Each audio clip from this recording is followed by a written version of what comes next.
इसीलिए हमें किम को मारना ही होगा, तभी तुम्हारी पावर्स वापस आएंगी और मैं वादा करता हूँ कि ये सब खत्म होते ही किम का फिर से जन्म होगा। यूनू कहता है, क्या तुम्हें लगता है मैं अपनी पावर्स पाने के लिए किम की जान लूँगा? जिस पर सागामजो से कहता है, तुम्हें ये करना ही होगा, हमारे पास कोई और दूसरा रास्ता नहीं है और अब तो बस शुरुआत है। इविल वन न जाने आगे क्या क्या करने वाला है, बस तुम ये पानी पी लो और सब ठीक हो जाएगा। लेकिन यूनू उसे फेंक देता है और उसे धमकी देता है कि किम को तुम हाथ तक नहीं लगाओगे। जाने से पहले सागामजो से कहता है, तुम खुद सोचो, तुम्हारा काम दुनिया को प्रोटेक्ट करना है। अब तुम दुनिया को बचाना चाहते हो या किम को? क्योंकि अगर तुम उसे बचाओगे तो तुम दुनिया को नहीं बचा सकते। एक बार ठीक से सोच लो कि तुम्हें क्या करना चाहिए। फिर हम यूनू को पुलिस स्टेशन से बाहर निकलते हुए देखते हैं। जैसे ही वो बाहर आता है, पूरी मीडिया उसे घेर लेती है और उसे क्वेश्चन करने लगती है। तभी वहाँ पेशेंट्स की फैमिलीज आ जाती है और उसे कहती है, सीईओ ने जो तुम्हें एंटीडोट दिया है प्लीज़ हमें दे दो, हमें अपनी फैमिलीज को बचाना है। जिस पर वो कहता है, मेरे पास कोई एंटीडोट नहीं है। वो सब उस पर चिल्लाने लगते हैं। तभी वहाँ वही हुडेड आदमी आता है और उन्हें रोकता है और हम देखते हैं ये और कोई नहीं बल्कि शिंजो था। वो यूनू का हाथ पकड़कर उसे कहता है, हमें पता है कि तुमने ये सब नहीं किया, तुम एक अच्छे इंसान हो, इसीलिए हम रिक्वेस्ट करते हैं प्लीज़ हमें एंटीडोट दे दो। वो सब लोग रोने लगते हैं और ये देखकर यूनू के दिल में फिर से दर्द होने लगता है। उसे सांस नहीं आ रही थी और वो अपना हाथ छुड़ाने की कोशिश करता है, लेकिन शिंजो उसका हाथ नहीं छोड़ता। तभी अचानक वहाँ किम आ जाती है और यूनू को अपने साथ ले जाती है। वो उसे एक बेंच पर बिठाती है और उसे कहती है, अब सब ठीक है। और यूनू अब भी रो रहा था। वो कहता है, मैं कुछ नहीं कर पाया, वो सब मुझसे मदद मांग रहे थे लेकिन मैं उनके लिए कुछ नहीं कर पाया। जिस पर वो कहती है, इसमें तुम्हारी कोई गलती नहीं है, शिंजो उन्हें वहाँ लेकर आया था, लेकिन उसने ऐसा क्यों किया होगा? यूनू कहता है कि वो सिर्फ मुझे मारना चाहता है। तब किम उसे समझाती है कि शिंजो तुम्हें हरास कर रहा है, वो चाहता है कि तुम टूट जाओ, लेकिन तुम ऐसा मत होने देना, तुम्हें स्ट्रॉन्ग बनना होगा। तभी उसे सागामजो की बातें याद आने लगती है कि किम को मरना होगा और वो किम के साथ फिर से रूडली बात करता है। वो उसे कहता है कि मैं तुम्हें कितनी बार कहूँ कि तुम मुझसे दूर रहो, ये सब मैं खुद हैंडल कर लूँगा। जिस पर वो कहती है, हाँ मैं देख रही हूँ तुम कैसे हैंडल कर रहे हो, अगर मैं तुम्हारी हेल्प कर दूंगी तो क्या हो जाएगा, तुमने भी तो मेरी हेल्प की थी। यूनू उसे कहता है, अब सब ठीक हो जाएगा, तुम बस बीच में मत आना, और वहाँ से जाने लगता है। तब किम उसे कहती है, तुम जितना चाहो मुझे रोक लो, लेकिन तुम मुझे नहीं रोक सकोगे। जब तक मैं तुम्हें इस मुसीबत से बाहर ना निकाल लूँ मैं चैन की सांस नहीं लूंगी और ना ही मैं तुम्हें अकेला छोड़ने वाली हूँ। लेकिन यूनू फिर उसे डांटता है कि तुम्हें जो करना है वो करो, लेकिन मैं तुम्हें बिल्कुल पसंद नहीं करता और ना मैं चाहता हूँ कि तुम मेरी लाइफ में इंटरफियर करो और अब से तुम मेरे सामने भी मत आना। फिर वो वहाँ से चला जाता है। अब किम काफी उदास थी और वो एक जगह बैठकर खाना खा रही होती है। तभी वो देखती है यूनू की पोस्ट पर बहुत सारे हेट कमेंट्स आए हैं और वो कहती है, अब मुझे खुद ही कुछ करना होगा, ये पागल कुछ नहीं करने वाला। तभी उसे सुंजा का कॉल आता है और वो उसे बताती है कि उसे होंगरिन फैक्ट्री का एड्रेस मिल गया है और वो उसकी तरफ जाती है। दूसरी तरफ यूनू के घर के बाहर लोग प्रोटेस्ट कर रहे थे और उसकी टीम मेंबर्स काफी परेशान थे। वो सब बात कर रहे होते हैं कि अब हम क्या करें, इस प्रॉब्लम से कैसे निकले। और इस सब के बीच डोरबेल बार बार बज रही थी। टेई कहता है, चलो पहले इस डोरबेल को निकाल देते हैं, वैसे भी हम इसे यूज नहीं करते। तभी केसी कहता है, हाँ इसे तोड़ दो, शायद वायर काटने से ये बंद हो जाएगी। और जियोल प्लायर्स लाने जाता है। यूनू रूम में अकेला बैठा होता है और तभी जियोंगसू उसके पास आता है। वो उसे कहता है, बाहर कितना शोर हो रहा है, पता नहीं इन लोगों को क्या चाहिए, लेकिन मैं समझ सकता हूँ क्योंकि मेरी मॉम भी बीमार है और अब तक मैं इतना बिजी रहता था और मैं उनसे मिल नहीं पाता था। कभी कभी मुझे लगता था काश मेरी मॉम मुझे टीवी पर देख पाती, लेकिन अब मैं उनके सामने जा सकता हूँ क्योंकि अब हमारा ग्रुप फेमस है। लेकिन फिर वो रोने लगता है। वो रोते हुए उसे कहता है, आई एम सॉरी यूनू, मुझे पता है इस सब में तुम्हारी कोई गलती नहीं है, लेकिन क्या तुम कुछ कर नहीं सकते, प्लीज हमें बचा लो। और यूनू कुछ सोचने लग जाता है। फिर हमें हॉस्पिटल का सीन दिखाया जाता है जहाँ पुलिस थी और वो कुछ लोगों की लाश लेकर वहाँ से जा रही थी। तभी वहाँ सुंजा और किम आते हैं क्योंकि उन्हें खबर मिली थी कि वो फेक फैक्ट्री यहीं पर है। उन्हें पता चलता है कि कैंडी क्राइसिस में से कुछ लोगों की जान चली गई है, जिससे वो हैरान हो जाते हैं और वो सोचते हैं कि अब हम क्या करें। यहाँ वाइल्ड एनिमल्स भी न्यूज़ देख रहे थे जिसके मुताबिक उन पेशेंट्स को जहर देकर मारा गया है और बाकी पेशेंट्स भी सीरियस कंडीशन में है। दूसरी तरफ किम भी ये सब सुन रही थी और उसे समझ नहीं आता कि वो अब क्या करे, क्योंकि अब उनके पास कोई और सबूत नहीं है। जिसके बाद वो अपनी गाड़ी लेकर वहाँ से चली जाती है। हम यूनवू को देखते हैं जिसके दिल में फिर से दर्द होने लगता है, क्योंकि उसे लगता है कि उसकी वजह से लोग मर रहे हैं और वो कुछ नहीं कर पा रहा। तभी उसकी नज़र उसी डैगर और पानी पर पड़ती है। वो ये करना तो नहीं चाहता, लेकिन वो कुछ सोचकर रोने लगता है। हम किम को देखते हैं जो अपने घर में होती है और वो एक ईमेल लिख रही थी कि होंगरिन क्राइसिस के पीछे किसी और का हाथ है और इसमें उन्हें सारे सबूत मिल जाएंगे, साथ ही उस इंसान की फोटो भी। अगले दिन हम यूनवू को देखते हैं जो कहीं जा रहा था और उसके हाथ में वही डैगर और पानी था। वो किम के घर पहुंचता है और कुछ सोचते हुए वो अंदर जाता है, लेकिन जब वो दरवाजे के पास आता है वो देखता है दरवाज़ा ऑलरेडी ओपन है और डरते हुए वो घर के अंदर जाता है। वो देखता है सारा सामान बिखरा पड़ा है। ये देखकर वो और भी ज्यादा परेशान हो जाता है और उसे किम भी कहीं नजर नहीं आ रही थी। तभी अचानक किम उस पर अटैक करती है, लेकिन वो उसे मारती इससे पहले वो पीछे मुड़ता है। वो कहती है तुम यहाँ पर क्या कर रहे हो, मुझे लगा कोई और है।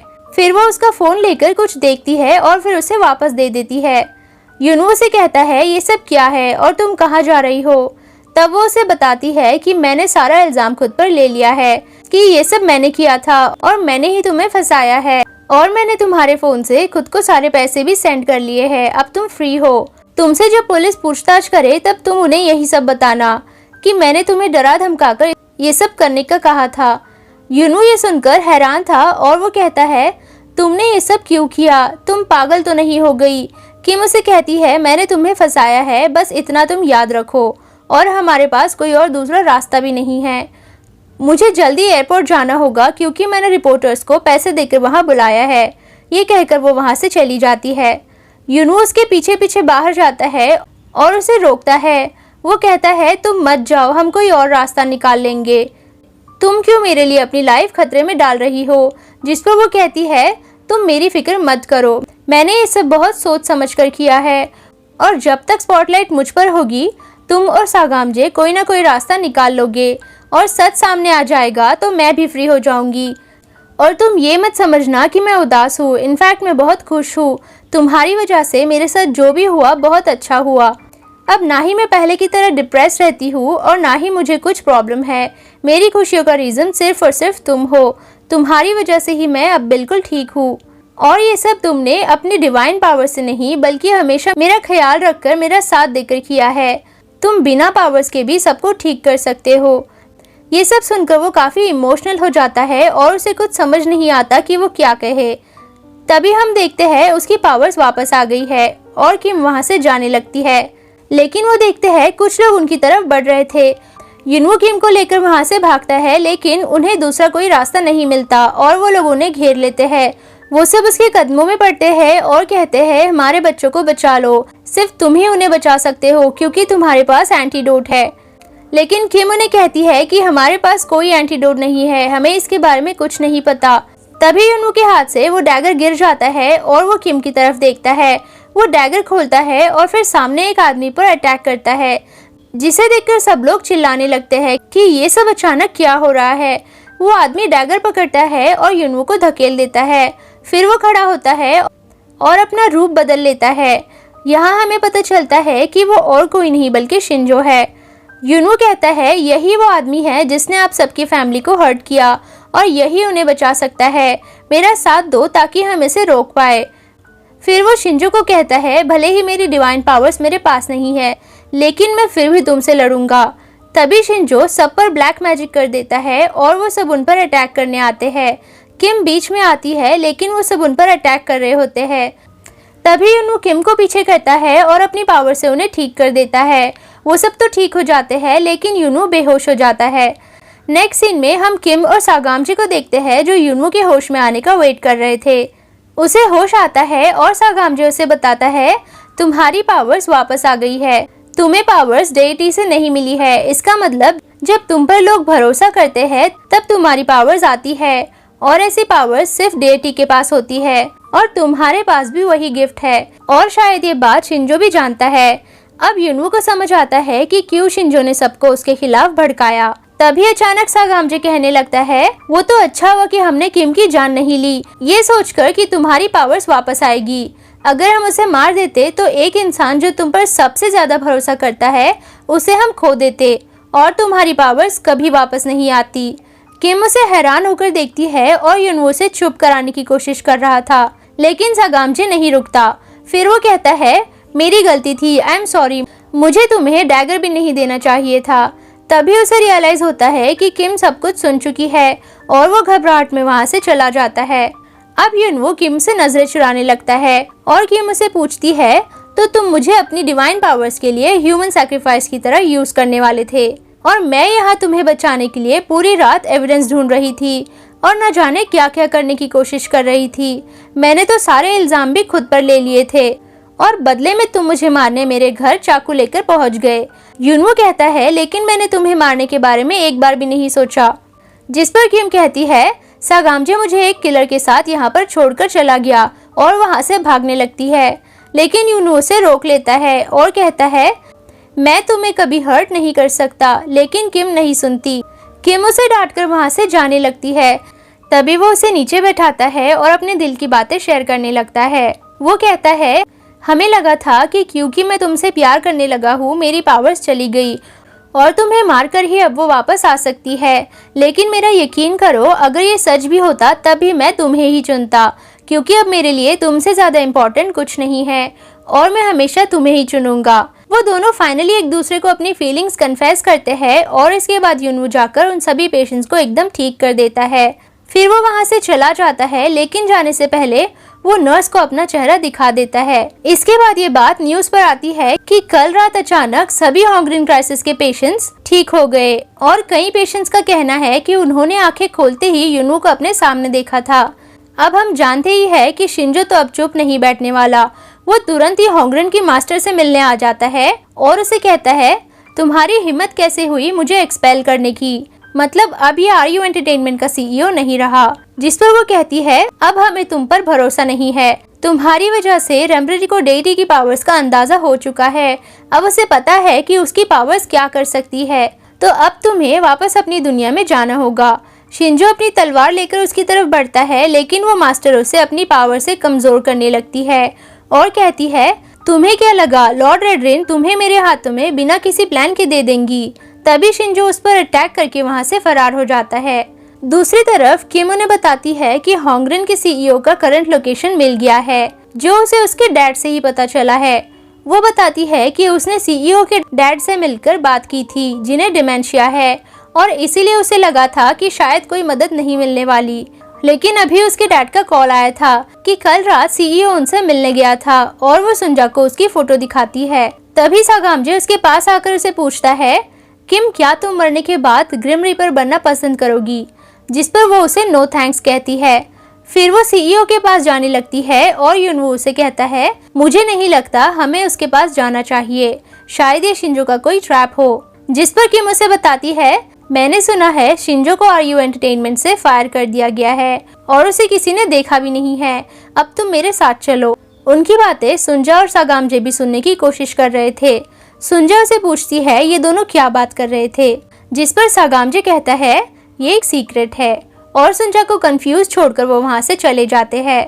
उन्हें सीईओ मिल जाता है और युनवो उसे कहता है, तुमने इतने लोगों की जान खतरे में क्यों डाली?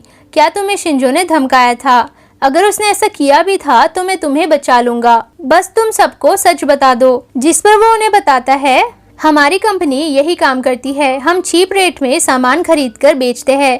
लेकिन एक दिन शिंजो मेरे पास आया और मुझे बहुत सारे पैसे कमाने का लालच देने लगा, लेकिन मैंने उसे साफ मना कर दिया था। बट फिर उसकी आंखों में देखने के बाद मुझे कुछ हो गया, जैसे मुझ पर कोई काला जादू हो गया हो, और फिर मैं उसे मना नहीं कर पाया। उसने तो मेरे सारे एम्प्लॉयज को भी मार दिया, और अगर मैंने सबको सच बताया तो वो मुझे भी मार देगा, इसीलिए मैं किसी को कुछ नहीं बताऊंगा। अब क्योंकि वो सीधी तरीके से नहीं मानता, किम उसे डराने लगती है। वो कहती है, क्या तुम जानते हो ये कौन है? ये ग्रिम रीपर है।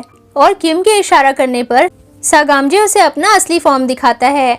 फिर किम कहती है, मुझे नहीं पता शिंजो कितना खतरनाक है, लेकिन ये डिसाइड करता है कि कौन मरेगा, तो तुम चुपचाप हमारी बात मान लो, सियोल वापस आओ और मीडिया के सामने सबको सच बताओ। और इसके बदले हम तुम्हें शिंजो से बचा लेंगे, या फिर तुम इसके 3 बार तुम्हारा नाम लेने का वेट करो, जो होते ही तुम मर जाओगे। वो अब भी नहीं मान रहा था, इसीलिए सागामजे उसका नाम लेने लगता है। तभी वो डर के हाँ कह देता है। ये सब देखकर यूनवू किम को कहता है, मैं भी लाइफ और डेथ से डील करता हूँ, लेकिन उसने मेरी बात क्यों नहीं मानी, मैं भी तो पॉन्टिफेक्स हूँ।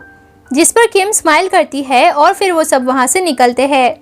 इसके बाद हम देखते हैं सीईओ मीडिया के सामने सब कुछ कन्फेस करता है।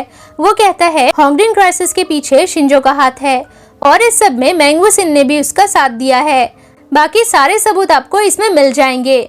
मैंगवू सिन को अरेस्ट किया जाता है, लेकिन शिंजो फरार हो गया था। इसके बाद हम जियोंगसू को देखते हैं जो अपनी मॉम के पास आता है। तभी उसे वहाँ होंगवुड डे की मास्टर मिलती है। ओ माय गॉड, अब ये इसे भी लालच देकर गॉब्लिन ना बना दे। वो उसे देखकर स्माइल करती है और ये सीन यहीं पर कट हो जाता है। सीन शिफ्ट होता है ऑफिस में, जहाँ सब लोग बहुत बिजी थे। तभी वहाँ सुंजा और किम आते हैं। वो सब उन्हें बताते हैं कि रिपोर्टर्स यूनवू का इंटरव्यू लेना चाहते हैं और फिर वो कहते हैं अब वाइल्ड एनिमल्स का क्या होगा। तभी सुंजा कुछ सोचने लगती है। हम वाइल्ड एनिमल्स को देखते हैं जो टीवी पर इविल बॉयज की परफॉर्मेंस देख रहे थे, जो कि आर्टिस्ट ऑफ द ईयर के लिए भी नॉमिनेट हो चुके हैं। तभी यूनवू को उस लड़के की बात याद आती है और वो किम को कॉल करता है। वो उसे कहता है कि सिंगर अवार्ड सेरेमनी आने वाली है और मैं चाहता हूँ कि वाइल्ड एनिमल्स भी उसमें जाए, क्या ये पॉसिबल है।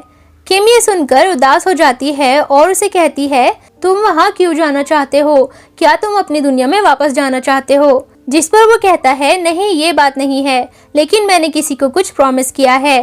तब किम उसे बताती है कि अवार्ड सेरेमनी में तो तुम आ जाओगे, लेकिन अवार्ड जीतना आसान नहीं होगा, लेकिन ठीक है मैं कुछ करती हूँ।